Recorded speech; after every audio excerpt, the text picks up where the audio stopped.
वळूयात पुढच्या बातमीकडे। पलूस इथं 28वं ग्रामीण साहित्य संमेलन उत्साहात संपन्न झालं।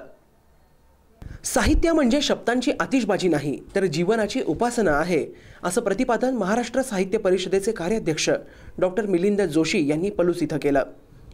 पलूसमध्ये 28वं ग्रामीण साहित्य संमेलन उत्साहानं पार पडलं।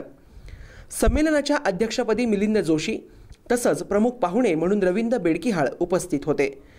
स्वागताध्यक्षपदी पलूस शिक्षण प्रसारक पलूसचे अध्यक्ष SK पाटील हे होते।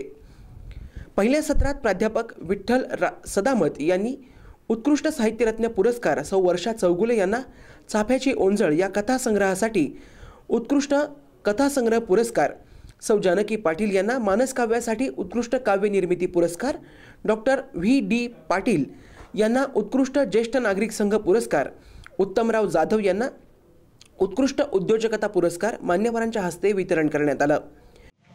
ग्रामीण साहित्यिकांनी ग्रामीण भागातले जे प्रश्न आहेत, आजची आव्हानं आहेत, विशेषतः जागतिकीकरणाने जे पेच निर्माण केलेले आहेत त्याविषयी गांभीर्याने लिहिण्याची गरज आहे असं मला वाटतं। आज अन्न, वस्त्र आणि निवारा या माणसाच्या मूलभूत गरजा आहेत असं आपण म्हणतो। वस्त्र निर्माण करणारे उद्योगपती त्यांच्या कापडाची किंमत ठरवतात, घरं निर्माण करणारे बिल्डर त्यांच्या घराच्या किमती ठरवतात आणि जो अन्न निर्माण करतो तो शेतकरी मात्र स्वतःच्या मालाची किंमत ठरवू शकत नाही।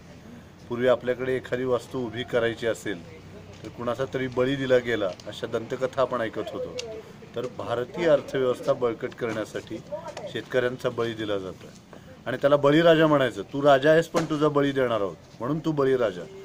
तर हे जे एक गंभीर वास्तवाचं आहे तर त्याविषयी ग्रामीण साहित्यिकांनी लिहिलं पाहिजे असं मला वाटतं।